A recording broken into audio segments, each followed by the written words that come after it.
नमस्कार, मैं रवीश कुमार। अगर आप चैनल पर नए हैं तो चैनल को सब्सक्राइब जरूर करें ताकि सही जानकारी आप तक पहुंचे। सुप्रीम कोर्ट ने दिल्ली और एनसीआर के कुत्तों को लेकर एक फैसला दिया। इस फैसले के खिलाफ बहुत से पशु प्रेमी सड़क पर उतर आए और किसमानसे को बेटी के पार की किसी को विरोध करने लगे तो लोगों का एक दूसरा तबका उन्हीं के खिलाफ हो गया। उनके मुद्दों का मजाक उड़ाने लगा और 100 तरह के मुद्दे गिनाने लगा। इस पर चुप रहे, उस पर चुप रहे, लेकिन सड़क पर उतरे तो कुत्तों के लिए। इससे पता चलता है कि जनता के अलग अलग वर्ग में एक दूसरे को लेकर कितना गुस्सा है। लेकिन क्या यह तर्क ठीक है? कुत्तों के लिए निकलने वाले लोग लोकतंत्र के बुनियादी सवालों के खिलाफ भी हैं। क्या यह सही है? हमें कैसे पता कि उनमें से किसी ने नफरती हिंसा का विरोध नहीं किया? हमें कैसे पता कि उनमें से किसी ने बुलडोजर से किसी के घर गिराने का विरोध नहीं किया या वोट चोरी का विरोध नहीं किया? क्या इनका विरोध करने वाले लोग इन प्रश्नों का जवाब ठीक ठीक जानते हैं या अंदाजे से अपने भीतर के गुस्से को उन पर थोपना चाहते हैं, भड़ास निकालना चाहते हैं कि आदमी यहां मर रहा है, बात कुत्तों के अधिकार की कर रहे हैं? इस तरह से तो आप किसी भी मुद्दे का मजाक उड़ा सकते हैं। जो लोग कुत्तों के हक में उतरे उनकी बातें भी मुझे ठीक लग रही थी, और जो लोग इनका मजाक उड़ाने लगे उनका तरीका ठीक नहीं लगा, पैमाना ठीक नहीं लगा। लेकिन उनकी भी कई बातों में दम तो था, तो उन तर्कों को लेकर बहस होती तो कम से कम पता चलता। कुत्तों को उठाकर शेल्टर होम में भेजने के फैसले का समर्थन क्यों किया जा रहा है और विरोध क्यों हो रहा है?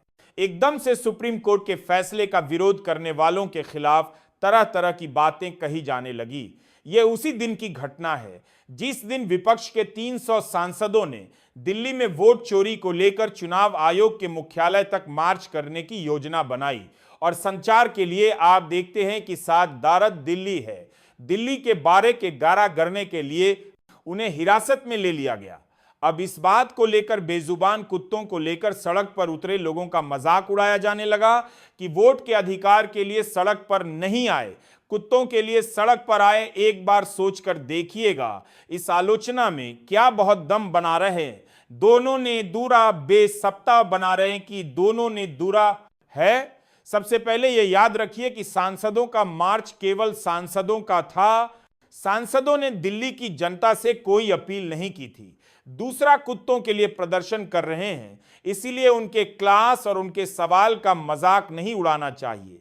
कौन किस मुद्दे पर आगे आता है यह उसका चुनाव है, इसका सम्मान करना चाहिए। बेशक उससे उम्मीद 10 इंडिया से दूसरा 10 मान करना चाहिए, की जानी चाहिए कि वह वोट चोरी के सवाल को भी उठाए और दिल्ली की झुग्गियों को तोड़े जाने का विरोध करें।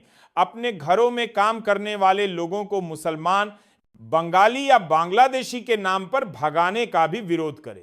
लेकिन क्या झुग्गी वालों के लिए केवल वही लोग सड़कों पर नहीं आए जो कुत्तों के लिए सड़कों पर आए? ऐसा कहने वाले क्या खुद झुग्गी वालों के समर्थन में आगे आए? कुत्तों के लिए बोलने वाले भी झुग्गी वालों के लिए बोल रहे थे, बस उनकी आवाज कुत्तों के मामले में थोड़ी सी सुन ली गई। इसमें कसूर उनका नहीं। शायद यही इस बहस की सार्थकता है कि दोनों तरफ से लोग एक दूसरे की कमियों को उजागर कर रहे हैं, एक दूसरे की चुप्पी की गिनती कर रहे हैं, याद दिला रहे हैं आप इस पर चुप्पी कर रहे हैं, आपने कसूर बना रहे हैं, न्यू दू बड़ा रहे और हम इस पर चुप रहे। यह अच्छी बात है, लेकिन कुत्तों के लिए आवाज उठाना गलत बात नहीं है। उनके लिए करुणा का भाव रखना एकदम सही बात है। उम्मीद है आप मेरी बात ध्यान से सुन रहे होंगे। क्या यह बड़ी बात नहीं कि बिहार की जनता अपने वोट के अधिकारों को लेकर सुप्रीम कोर्ट की तरफ देख रही?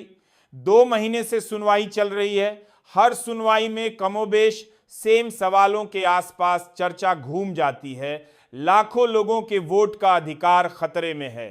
करीब 65,000 तो ड्राफ्ट के लेवल पर ही बाहर कर दिए गए हैं। अभी और कई लाख वोटर बाहर किए जा सकते हैं। जिसका घर बाढ़ में डूब रहा है वह आवासीय प्रमाण पत्र और जाति प्रमाण पत्र के लिए कैसे भाग सकता है? वह खुद को डूबने से बचाए या अपना वोटर कार्ड दिखा।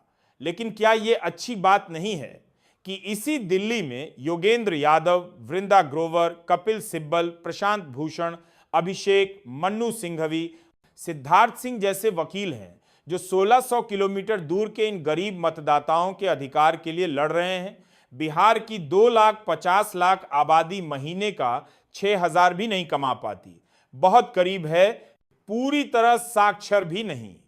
कम पैसे में काम करने वाले लोग हैं, उनके लिए तुरंत फैसला तो नहीं आया, लेकिन सुनवाई तो हो रही है।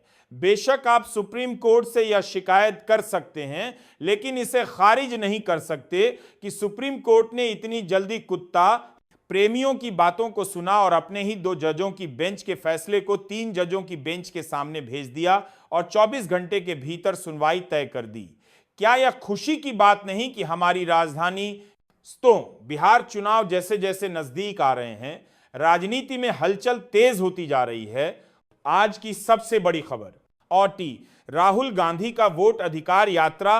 राहुल गांधी ने बिहार में वोट अधिकार यात्रा की शुरुआत कर दी है। यह यात्रा 16 दिनों तक चलेगी और 23 जिलों को कवर करेगी। इसका मकसद है मतदाताओं के अधिकारों को लेकर जागरूकता फैलाना और SIR यानी स्पेशल इंटेंसिव रिवीजन में कथित गड़बड़ियों को उजागर करना। 1 सितंबर को पटना के गांधी मैदान में यह यात्रा एक बड़ी रैली के साथ खत्म होगी। भाजपा की रणनीति, वहीं दूसरी तरफ बीजेपी भी पीछे नहीं है। पार्टी ने पिछड़ा वर्ग ओबीसी, दलित और महिला वोटरों को आकर्षित करने के लिए नई रणनीति बनाई है। प्रधानमंत्री नरेंद्र मोदी ने समाज सुधारक ज्योतिबा फुले की 2020 जयंती को बड़े स्तर पर मनाने का ऐलान किया है। 2 श्राद्ध को दूसरा साधु में काफी बारीक है। जयंती में आग को 2000 बड़े सरकार के बीजेपी का कहना है कि यह सामाजिक न्याय